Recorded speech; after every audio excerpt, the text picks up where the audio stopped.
अखिल भारतीय अखाड़ा परिषद के अध्यक्ष महंत नरेंद्र गिरी को मठ बाघंबरी गद्दी के इसी स्थान पर भू समाधि दी जाएगी। हम उसी जगह पर खड़े हैं जहां पर उन्हें भू समाधि दी जानी है। हम आपको दिखाएंगे कि यहां पर देखिए किस तरह से पूरी तैयारियां की गई हैं। फूल से सजाया गया है इस पूरे स्थान को।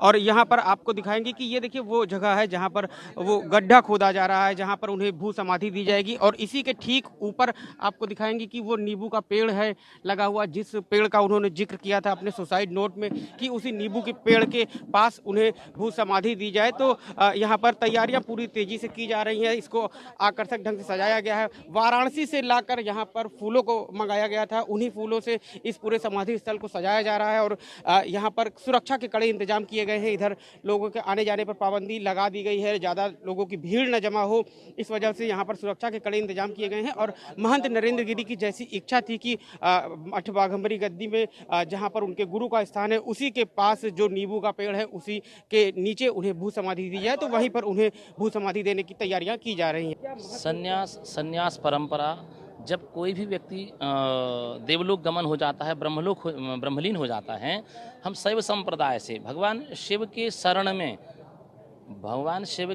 पंच तत्व में विलीन हो जाना। जब शरीर पंच तत्व में विलीन हो जाएगा और महात्मा देवता तुल्य होकर और शरीर को जब छोड़ देते हैं, भगवान के चरणारविंदों में चले जाते हैं, ब्रह्मलीन हो जाते हैं, उसके बाद उनकी जो प्रक्रिया होती है समाधि की तो उन्हें जो है आज गंगा स्नान कराया जाएगा। नगर भ्रमण जो होगा उनका अंतिम दर्शन कराते हुए गंगा स्नान, इसके बाद पंचामृत से स्नान होता है, पूजन होता है, दूध दही घी शक्कर शहद, इससे पूरे शरीर का स्नान पूजन, दिव्य वस्त्र धारण, चंदन लेपन इतना इत्यादि सब कुछ करने के बाद, सबके दर्शन के बाद शास्त्रोक्त विधान से मंत्रोक्त विधान से हमारी परंपराओं के अनुसार पंच परमेश्वर की उपस्थिति में, तमाम साधु संत महात्माओं की उपस्थिति में उन्हें अंतिम दर्शन करते हुए अंतिम विदाई भू समाधि के रूप में दी जाएगी, जो समाधि के रूप में वहाँ विराजित होंगे और सदैव उनका वहाँ पूजन अर्चन वंदन होता रहेगा।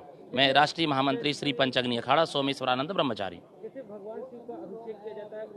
उसी क्रम में शैव संप्रदाय से हैं और शिव तुल्य ही हो जाता है।